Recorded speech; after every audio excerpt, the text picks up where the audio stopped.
el presidente dio una cifra, como que es un gran objetivo que hayamos incrementado el número de afiliados al SIS, cuando en realidad el SIS no tiene un adecuado financiamiento.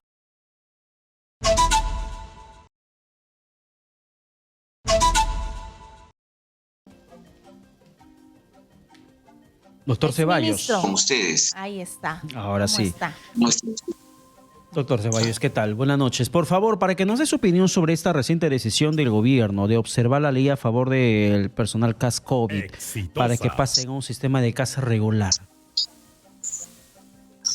Bueno, me parece que este es un tema que el gobierno debió resolverlo ya hace varios meses, ¿no? Tomando en cuenta la trascendencia que tienen los trabajadores CAS COVID en el esquema de salud y además porque era una oportunidad para, habiendo disminuido los casos en la pandemia, haber trabajado un nuevo diseño de recursos humanos en el Ministerio de Salud. Ahora los trabajadores están al borde de perder sus contratos que vencen el 31 de julio. El Ministerio de Salud ha pedido que el Congreso de urgencia apruebe un crédito suplementario para permitir ampliar estos contratos, pero todavía no hay una salida que le dé estabilidad a estos trabajadores.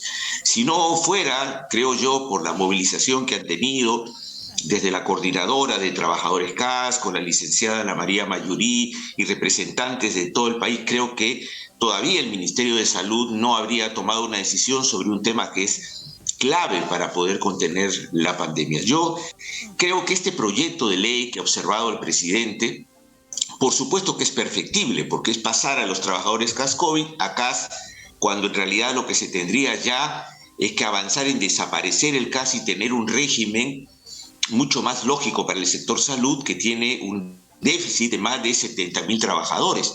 Sin embargo, para los trabajadores CAS COVID que tienen temor de perder su empleo, de sufrir esta inestabilidad, de que cada mes, cada 2 meses les renuevan el contrato sin saber realmente qué va a pasar. En el caso de la Seguridad Social, miles de trabajadores han sido despedidos y también una buena cantidad en el Ministerio de Salud. Me parece que es la verdad lamentable que recién el Ministerio de Salud esté pensando qué hacer con los trabajadores CAS COVID en el país, ¿no? Así que este proyecto de ley, esta ley aprobada en el Congreso, que debió ser promulgada por el presidente, o se le debió dar pase a esta ley, o el ministerio con tiempo debió presentar un proyecto de ley que sea superior a esto, que contemple a todos los trabajadores, a los administrativos, darle una racionalidad al presupuesto que necesita esta ley y no seguir poniendo parches como hasta ahora, pedir un crédito suplementario para ampliar un poco más los contratos sin una solución concreta a este problema de los trabajadores CAS COVID. Me parece que se está perdiendo una oportunidad, se está maltratando a los trabajadores.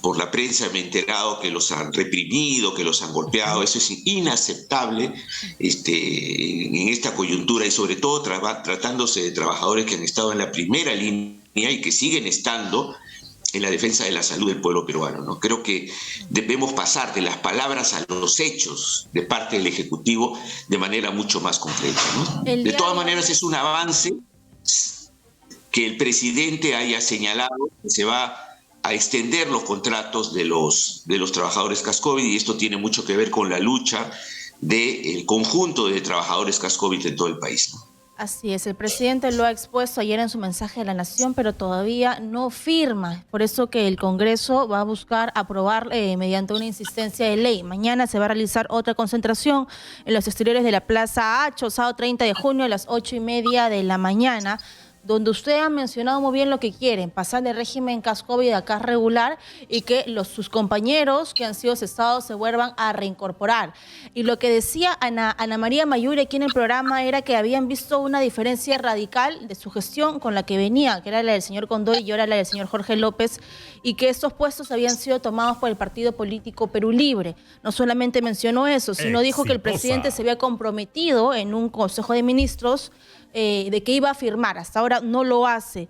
¿Por qué cree que el presidente ha tomado esta actitud? ¿Por qué no ha firmado? ¿Está mal asesorado? ¿No conoce muy bien la realidad de los médicos CAS COVID? ¿Qué está pasando si se comprometió a hacerlo? Y faltan 2 días. Sí, el presidente se comprometió a hacerlo, incluso el presidente manifestó que quería avanzar mucho más rápidamente en el tema de los CAS, que pudieran desaparecer y tuvieran un régimen laboral que le dé estabilidad a todos los trabajadores, mucho más tratándose del sector salud, donde necesitamos trabajar una proyección mucho más elaborada. No podemos en el sector salud evitar pensar que los trabajadores necesitan niveles de capacitación, necesita implementarse de verdad una carrera en el sector salud que no se implementa hasta ahora, y sobre todo trabajar un plan de descentralización de nuestros recursos humanos, porque hay provincias enteras que no tienen profesionales ni trabajadores calificados del sector salud. Entonces, acá se trata de aprovechar, en el buen sentido de la palabra, la cantidad de trabajadores que tenemos que trabajan en CAS COVID, que se han ido calificando, que se han ido mejorando en su capacidad de resolución de los problemas sanitarios, para poder hacer una reforma de recursos humanos en el sector. No se está viendo así. Creo que el presidente no está recibiendo la mejor información para poder tomar las medidas necesarias en el sector salud, así como las tomó en educación, que lo ha hecho bien, porque de alguna manera ha protegido a un sector importante de trabajadores de la educación. En el sector salud lo necesitamos y más todavía, ¿no? Entonces hay que aprobar en el Congreso, por supuesto, este crédito suplementario, porque aunque sea tarde, bueno, ya lo pidió el Ministerio de Salud, pero junto con eso hay que darles una perspectiva a los trabajadores. Pero, si el Ministerio de Salud no ha podido presentar una ley, mejor tienen que aprobar esta ley para darles estabilidad a los trabajadores. Pero, doctor Ceballos, ¿cuánto afecta esta posibilidad del vencimiento de los contratos CAS COVID del personal de salud? ¿Por qué es tan importante abocarnos a eso?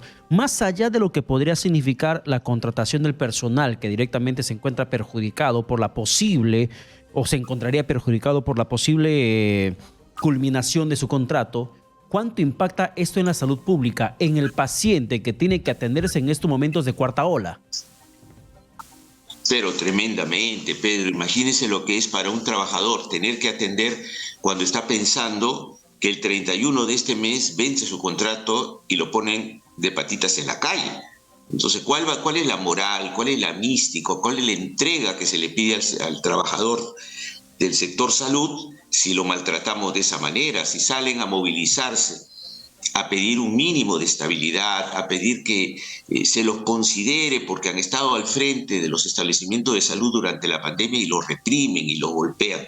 Entonces, claro, justamente una de los logros que tuvimos en los primeros meses en la lucha contra la pandemia, donde logramos un nivel de vacunación muy importante, fue por la mística de los trabajadores de salud. Porque el trabajador de salud, como cualquier trabajador, necesita sentirse bien tratado, considerado, valorado en esa función que realiza el trabajador de salud, que es tan importante, que tiene que ver con el trato al paciente, con la defensa de la vida, con manejar un nivel de humanización de la medicina. No se lo puede maltratar de esa manera. Esto lesiona de verdad al sector salud y debemos resolverlo. El trato adecuado a los compañeros trabajadores del sector salud no es un lujo, es una necesidad para la población. Bastantes problemas tenemos con el déficit de recursos humanos, con la falta de equipamiento, de medicamentos, con establecimientos que tienen pésima infraestructura, como para encima maltratar a los trabajadores. Me parece que es una decisión que se debió tomar hace ya bastante tiempo y la seguimos postergando. Una reforma del sector salud integral, ver la salud como un derecho, disponer los recursos necesarios para transformar el sector salud y una estrategia que fortalezca el primer nivel de atención, la atención médica primaria, y no engañarnos porque el presidente dio una cifra como que es un gran objetivo que hayamos incrementado el número de afiliados al SIS, cuando en realidad el SIS no tiene un adecuado financiamiento y porque además el poblador va a un establecimiento y se encuentra que tiene que esperar semanas para lograr una consulta, y en el caso del interior del país no encuentra los especialistas ni tiene los recursos para poder desplazarse a la capital.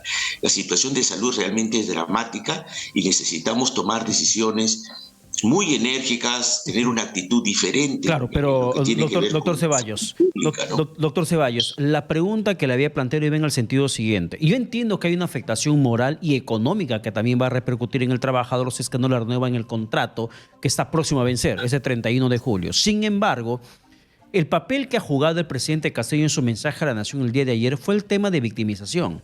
Que hay tantos logros, éxitos en su gobierno que la prensa no le reconoce y que está ocultándola y que la oposición intenta desaparecerla. Sin embargo, increíblemente ese mensaje que dio caló hondo en una gran parte de la población que dice, es cierto. ¿Y por qué le manifiesto esto?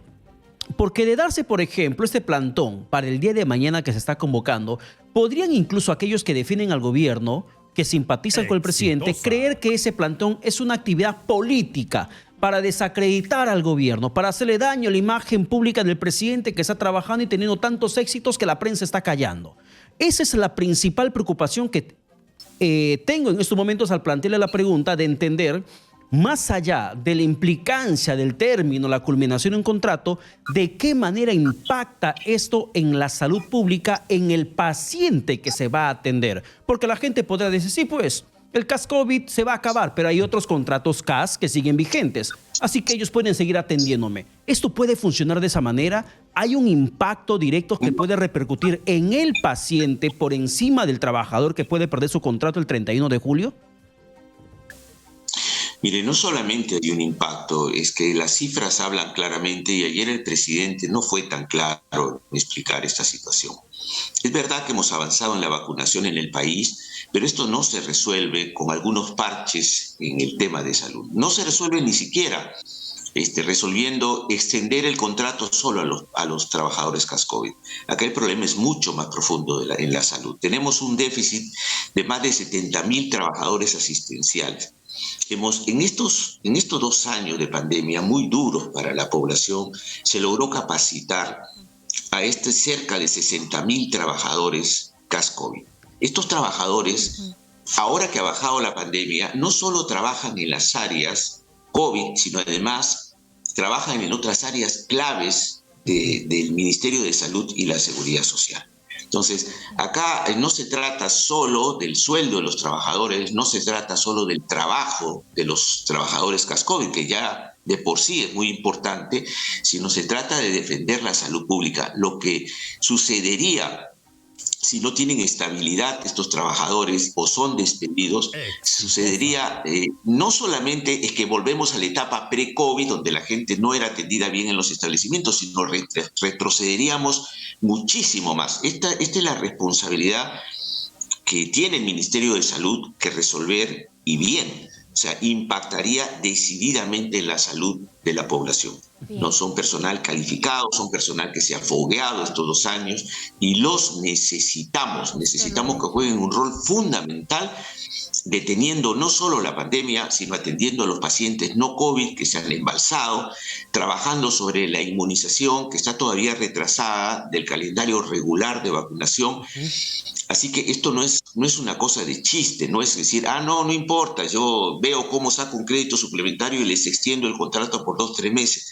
No debe funcionar así la estrategia de salud. Tenemos que tener una perspectiva de cambio, de mejora mucho más seria y además trabajar mucho más en equipo. El Ministerio de Salud no es acá una persona que llega al ministerio, lo designan ministro y hace lo que le parece.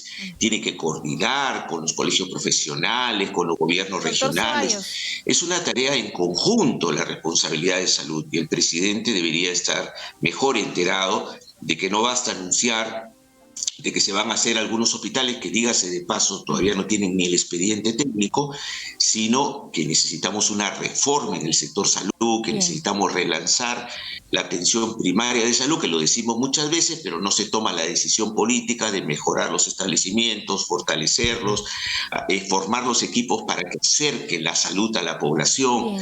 Yo señalaba, Pedro Katiuska, que casi el 40% de los pacientes que han llegado a cuidados intensivos complicados por el COVID no sabían que eran diabéticos, no sabían que tenían problemas metabólicos, que tenían hipertensión. ¿Por qué? Porque no tenemos una cultura preventiva, porque la gente se acerca a los establecimientos cuando tiene problemas, pero el ministerio no cuya tener una población sana. Así y para es. eso necesitamos recursos, ¿no? y un control permanente del Ministerio de Salud. Y ahí Doctor Y necesitamos... Ceballos, encima vamos a... Gracias, Me gracias. parece Le un error agradecemos por su tiempo. Muchas gracias, exministro de Salud Hernando Ceballos.